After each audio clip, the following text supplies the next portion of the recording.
نہیں ہے. اگر ہر پاکستانی جو ہے وہ $4 دے دے تو $1 ارب بن جاتا ہے. تو یہ ایک عجیب سا معاملہ اس کام میں پڑ گئے. تو اس سے کم از کم اپنے موقف کا اظہار ابھی سے کر دیں, کیونکہ کل اگر وہ کونسل کو فیصلے کرتی ہے جو فلسطین کی عوام کے حق میں نہیں ہے, یہ اس میں لکھا ہوا ہے کہ اس کا کام ہے ریکنسٹرکشن آف غازہ اور ڈی ملٹرائزیشن آف حماس. یہ اس کے چارٹر کے اندر جو بھی بنایا گیا اس کے اندر لکھا ہوا ہے. کیا ہم اس بات سے متفق ہیں؟ کیا ہمیں جوائن کرنے سے پہلے قومی اسمبلی کو, سینٹ کو اعتماد میں نہیں دینا چاہیے تھا؟ پاکستان کی عوام کو اعتماد میں نہیں دینا چاہیے تھا؟ میں بڑا فیصلہ کیا ہے جو کل بڑا متنازع بھی ہو سکتا ہے, اور اس کے اثرات ہمارے جو اصولی موقف ہے فلسطین پر اس پر بھی پڑیں گے. یہ معاملات ہمیں بڑی سوچ سمجھ کر ان معاملات کو طے کرنا چاہیے. ہم بدقسمتی سے ہر کام عزت میں کرتے ہیں اور بعد میں پچھتاتے ہیں. تو آج ہمارا موقف آج بھی بڑا واضح, کیونکہ کل اگر وہ 35 ممالک جو آج اس کونسل کا حصہ ہیں, کل اگر کوئی ایسا فیصلہ کرتے ہیں جس سے پاکستان اتفاق نہیں کر سکتا, پھر پاکستان کیا کرے گا؟ ہمیں اس کمزور موقف کے ساتھ ان معاملات میں نہیں جانا چاہیے. فلسطین پر ہمارا موقف بڑا واضح ہے. جو فلسطین کی عوام کا حق ہوگا ہم اس کے ساتھ ہیں. جس چیز کو فلسطین کی عوام قبول نہیں کرتے, جس کو آج اسرائیل بھی شاید کھلم کھلا قبول نہیں کر رہا, حالانکہ مفاد سارا اس میں اسرائیل کا ہے, ہمیں فلسطین کے مفاد کی بات کرنی چاہیے, ہمیں مسلم امہ کے مفاد کی بات کرنی چاہیے, اور یہی موقف ہمیں برقرار رکھنا چاہیے, ورنہ آپ کو بہت پہنچا سکتے ہیں. یہ چند باتیں آپ کے سامنے رکھنا تھی. کوئی سوالات آپ کے ہو تو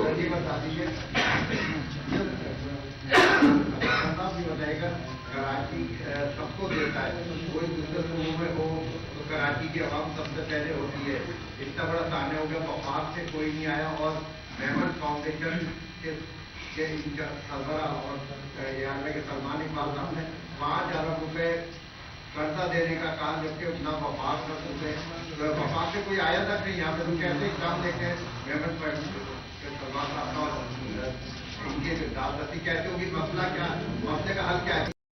جی, آپ کی بات بالکل درست ہے کہ کراچی عوام نے جب بھی ثانیہ ہوا, اور مجھے یاد ہے جب آزاد کشمیر میں زلزلہ آیا تھا تو پورے پاکستان کی کوشش ایک طرف تھی, اس سے کئی گنا زیادہ کراچی کے لوگوں نے اس میں مدد کی تھی.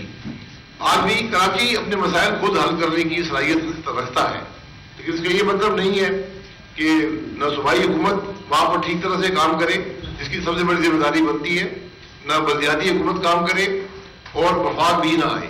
جب بڑے آسانے ہوتا ہے تو وفاق ضرور اپنا حصہ ڈالتا ہے. اسی کی ضرورت ہے. میں اسی کی بات کر رہا تھا کہ یہ کوئی سیاسی بات نہیں ہے, یہ ایک ذمہ داری کی بات ہے, یہ ایک عوام کا مسئلہ ہے, انسانی حقوق کا مسئلہ ہے. اس پر ذرا کھل کر ریزولوشن شاید پاس کیا ہے قومی اسمبلی نے, لیکن قرارداد سے معاملہ حل نہیں ہوتا. حکومت کا کام ہے کہ موقع پر آئے, معاملات کو دیکھے, اور جو اس میں حصہ اپنا ڈال سکتے ہیں وہ ڈالیں.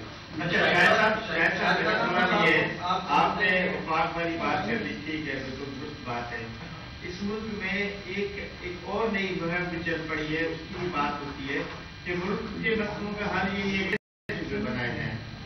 کیا نئے صوبوں سے ملک مسائل حل ہوں گے ملک کے, یا ملک ٹوٹ جائے گا؟ آپ اس کو کیسے دیکھتے ہیں؟ اس پر دیکھیں, میری کوئی بھی رائے ہو سکتی ہے, لیکن اس پر بحث ہونی چاہیے. یہ ایک حقیقت ہے کہ آج جو صوبائی نظام ہے آپ کا نہیں چل رہا.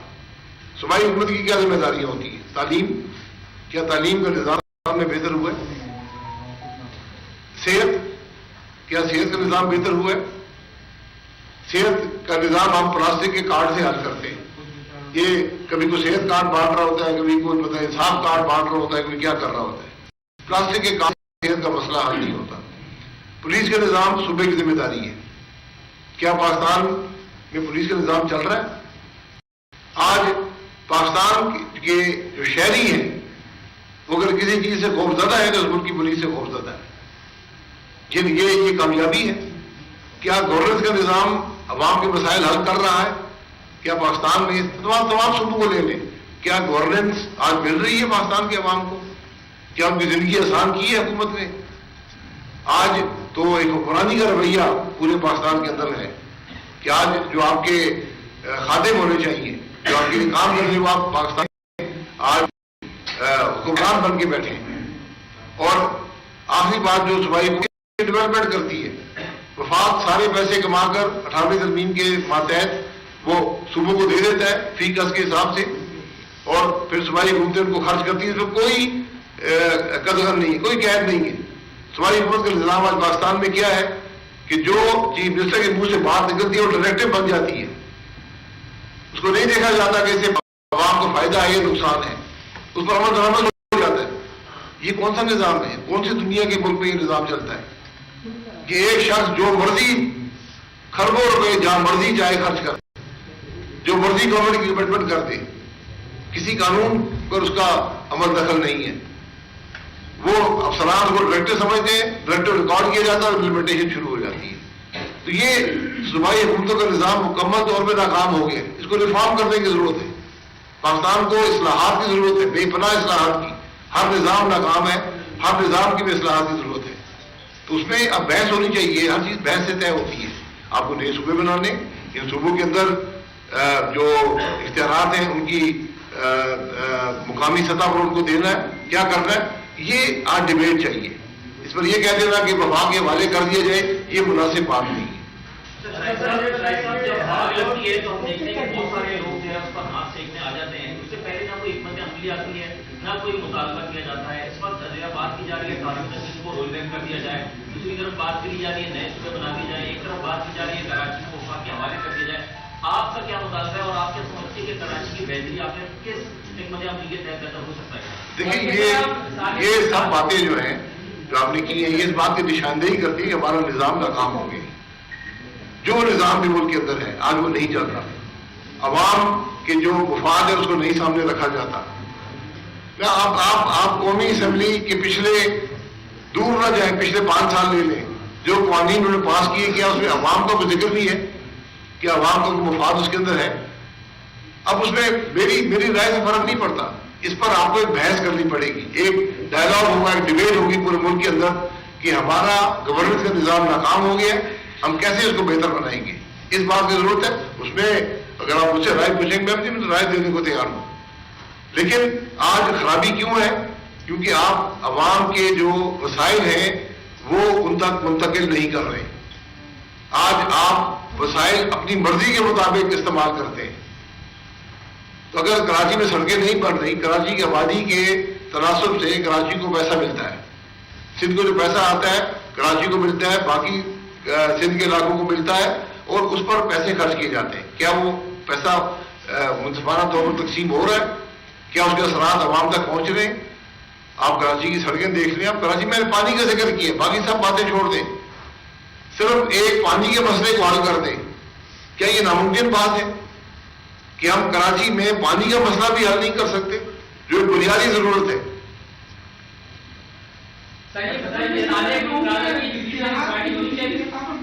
جی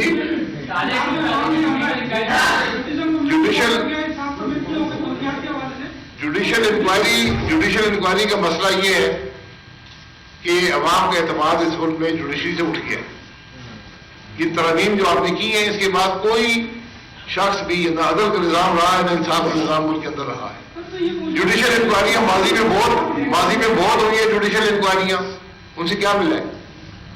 انکوائری ہمیشہ معاملے کو پاکستان میں دبانے کے لیے استعمال ہوتی ہے۔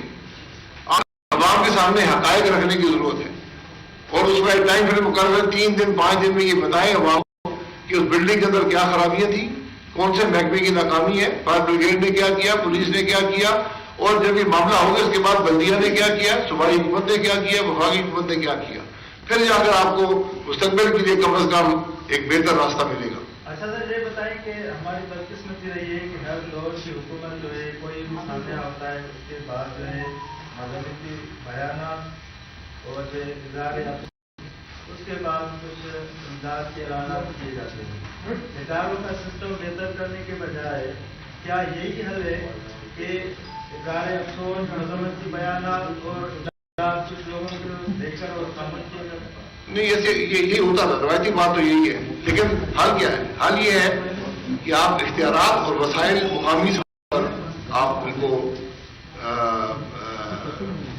ڈیوالو کریں، مقامی سطح پر وسائل اور اختیارات دیے جائیں۔ اس کا کیا نظام ہوگا؟ یہ میں یہی کہہ رہا ہوں، یہ نظام ناکام ہے۔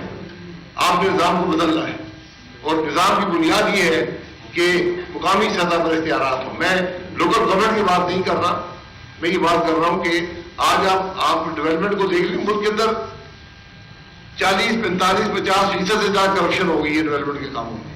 آپ کسی صوبے میں چلے جائیں، کمیشن 25, 30, 35, 40% تک جا پہنچا ہے.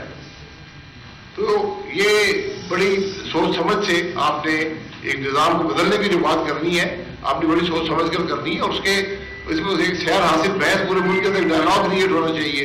اس کے بعد جا کر یہ ترمیم ہو سکتی ہے. یہ ساری صورتحال کرپشن کی وجہ سے کرپشن کیسے چاہیے؟ جی بالکل، میں کرپشن کی وجہ سے یہ ساری صورتحال ہے، ان کی تو یہ کرپشن کیسے ختم؟ کرپشن اس کا بہت بڑا آنسر ہے. کرپشن سے زیادہ بحیثی کا، عوام کے معاملات سے لاتعلقی کا اور صلاحیت کا بھی ہے. یہ سب باتیں اکٹھی جاتی ہیں. ہم ہمیشہ کرپشن کی بات کرتے ہیں. ہر جماعت کو موقع ملا ہے، آج بھی ہر جماعت حکومت میں ہے، کیا وہ کرپشن ختم کر سکیں؟ آپ مجھے پوچھتے ہیں، ہر سال کرپشن بڑھتی جا رہی ہے، ہر صوبے کے اندر ہر جماعت کی حکمرانی بڑھتی جا رہی ہے. تو ادارے ہم نے بنائے ہوئے ہیں، ہم نے نیب بنائے ہوئے ہیں، ہم نے FIA بنائی ہوئی ہے، پتہ نہیں اینٹی کرپشن کے ادارے بنائے ہوئے ہیں. اور آج کیا جب اثاثے ملک کے منتخب نمائندے اپنے اثاثے چھپانا شروع کر دیں گے، جو قانونی ضرورت تھی، قانون کو بدل کے اپنے اثاثے چھپائیں گے، اس پر کرپشن اور پکڑے گا. جی آپ مجھے جی آپ بات کر رہے ہیں آرام سے، آئے ان کو بات کرنے دیں. جی فرمائیں. پبلک گورنمنٹ پارٹنرشپ میں ہم کو 20% کیا کرتے ہیں سٹی گورنمنٹ کو، تو یہاں 30% شامل کرتے ہیں پارٹنرشپ کریں، تو یہ 20% نقصان میں چلا رہے سٹی گورنمنٹ. ہم سٹیزن کمیونٹی بورڈ کی بنیاد بات کرتے ہیں، انصاف کمیٹی کی بات. یہ آپ دیکھیں، یہ ذرا یہ نظام میں خرابی آ گئی نا، آپ نے نظام کو درست کرنا ہے، چاہے سٹی کے بورڈ سے کریں، چاہے صوبائی گفتگو بدلیں، چاہے وہ بلدیاتی نظام کو بدلیں. یہ نظام وہاں پر یہ ایک قدم سے نہیں ہوتا، پورے نظام کو بدلنا پڑتا ہے. گلبلا کا معاملے میں کمیٹی بھی بنی ہے، کمیٹیاں تو بنتی ہے لیکن اس کے کوئی نتائج نہیں سامنے آتے. آپ کیا سمجھتے ہیں کہ اس کی تفتیش کس طرح ہونی چاہیے؟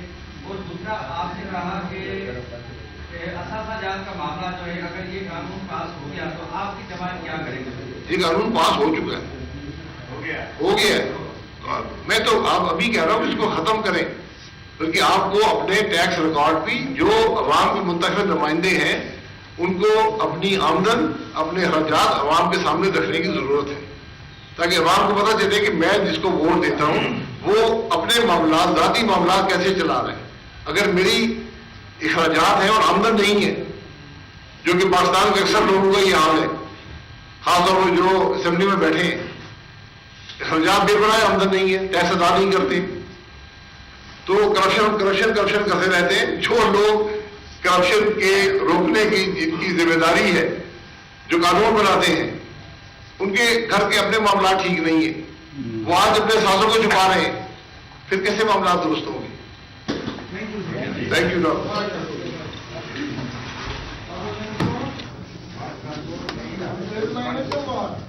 سوچتے ہیں عوام کی رائے کیا ہوتی ہے، عوام کی کیا تکالیف ہیں، عوام کے مسائل کیا ہیں، اور یہ بدقسمتی سے آپ جب ان سب باتوں کو دیکھیں تو بعد جا کر آخر میں چاہے وہ گل پلازہ کا سانحہ ہو، چاہے وہ آئینی ترمیم جو کی جاتی ہے، آئینی اور قانونی ترمیم کی جاتی ہیں، یہ اس کے مسائل کا آپ کا جو جڑ ہے وہ آپ کو الیکشن کے اندر ملے گا. جس ملک میں الیکشن فیئر نہ ہو، جس ملک کے اندر الیکشن چوری ہوتے ہوں، جو لوگ ایوانوں میں بیٹھے ہوں عوام کے نمائندے نہ ہوں، اس ملک میں پھر یہی معاملات ہوتے ہیں جو آج ہمارے ہیں. ان خرابیوں کو آج درست کرنے کی ضرورت ہے، ان پر بات کرنے کی ضرورت ہے، ان خرابیوں کو درست کرنے کی ضرورت ہے.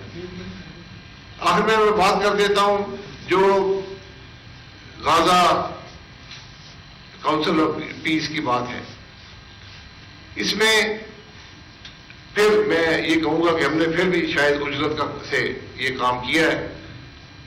ہمیں ہمارا موقف اس معاملے پر بڑا واضح ہونا چاہیے. ہمارا موقف فلسطین کے عوام کا موقف ہونا چاہیے جو وہ چاہتے ہیں. کسی اور کا موقف پاکستان کا موقف نہیں بن سکتا. ہماری ہمدردی فلسطین کے عوام سے ہے. جو وہ چاہیں گے ہم اس کے ساتھ ہیں. ہم اس کاؤنسل آف پیس میں بیٹھے ہیں. عجیب نہ اقوام متحدہ کی وہاں پر بات ہے. ایک گروہ بنایا گیا جو اب یہ بھی کہا جاتا ہے کہ 3 مہینے کے بعد آپ کو $1 ارب دینا پڑے گا. یہ بات کس حد تک درست ہے؟ یہ اخبارات میں آئی ہے کہ اس کا ممبر رہنے کے لیے آپ کو $1 ارب دینے پڑیں گے. تو ہم تو پوری دنیا سے پیسے مانگ رہے ہوتے ہیں، $1 ارب کہاں سے دیں گے؟ اب آپ کو حکومت یہ ضرور بتائے گی کہ $1 ارب کوئی بڑی رقم نہیں ہے. اگر ہر پاکستانی جو ہے وہ $4 دے دے تو $1 ارب بن جاتا ہے. تو یہ